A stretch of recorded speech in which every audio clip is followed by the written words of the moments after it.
AI based ആയിട്ടുള്ള കോഴ്സാണ് പഠിക്കുന്നത്, ഡാറ്റ സയൻസ്. ഇവിടെ ഫസ്റ്റ് ടൈം വരുമ്പോൾ ഞാൻ ഇവിടുത്തെ ഫെസിലിറ്റീസ് കണ്ടിട്ടാണ് ഞാൻ ഇവിടുത്തെ ഭയങ്കര എക്സൈറ്റഡ് ആയത്. ഞാൻ വേറെ കുറേ ഇൻസ്റ്റിറ്റ്യൂട്ടിൽ പോയിട്ടും ഞാൻ അവിടെയൊന്നും കാണാത്തൊരു ഫെസിലിറ്റീസാണ് സ്റ്റുഡൻസിന് ഇവിടെ നിന്ന് പ്രൊവൈഡ് ചെയ്യുന്നത്.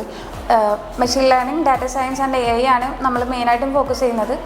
ഇവിടുത്തെ ടീച്ചിങ് സ്റ്റൈലൊക്കെ ഭയങ്കര ഡിഫറെൻ്റ് ആണ്. നമുക്ക് ഏത് ടൈം വേണമെങ്കിലും നമുക്ക് ഡൗട്ട്സ് ക്ലിയർ ചെയ്യാനും അതുപോലുള്ളൊരു എൻവയൺമെൻറ്റാണ് അവരോട് ക്രിയേറ്റ് ചെയ്യുന്നത്. ഇവിടുത്തെ ഫാക്കൽറ്റീസിൻ്റെ ഒരു ഗൈഡ് കൊണ്ടൊക്കെ എനിക്ക് ഒരുപാട് കാര്യങ്ങൾ പഠിക്കാനും പുതിയ ടെക്നോളജീസും കാര്യങ്ങളും എല്ലാം അറിയാനും എല്ലാം സാധിച്ചിട്ടുണ്ട്. വേറൊരു ഫീച്ചർ എന്ന് പറയുന്നത് നമുക്കിവിടെ സ്റ്റഡി ടൈം കഴിഞ്ഞിട്ട് നമ്മുടെ ക്ലാസ് കഴിഞ്ഞിട്ട് നമുക്കിവിടെ ഇരുന്ന് പഠിക്കാവുന്നതാണ്. ഞാൻ പല ഇൻസ്റ്റിറ്റ്യൂട്ടിൽ പോയി അന്വേഷിച്ചപ്പോഴും അതൊന്നും വേറെ ഏത് ഇൻസ്റ്റിറ്റ്യൂട്ടും പ്രൊവൈഡ് ചെയ്യുന്നില്ല, ഇവിടെ മാത്രമേ പ്രൊവൈഡ് ചെയ്യുന്നുള്ളൂ. ഇവിടുത്തെ മെൻറ്ററിങ് ആൻഡ് ട്യൂട്ടറിങ് ഭയങ്കര നല്ല രീതിയിലാണ് പോകുന്നത്. ഇവിടുത്തെ ഇൻഫ്രാസ്ട്രക്ചർ ഫാക്കൽറ്റീസ് എല്ലാം മെമ്പേഴ്സ് എല്ലാം വളരെ നല്ല രീതിയിൽ പെരുമാറുന്നത്. പിന്നെ ഇവിടെ നമുക്ക് തരുന്ന ലാബ് ഫെസിലിറ്റീസ്, അതുപോലെ തന്നെ ലേണിംഗ് എക്സ്പീരിയൻസ്, ലേണിംഗ് മെറ്റീരിയൽസ് ഒക്കെ വളരെ നമുക്ക് ഹെൽപ്ഫുള്ളാണ്.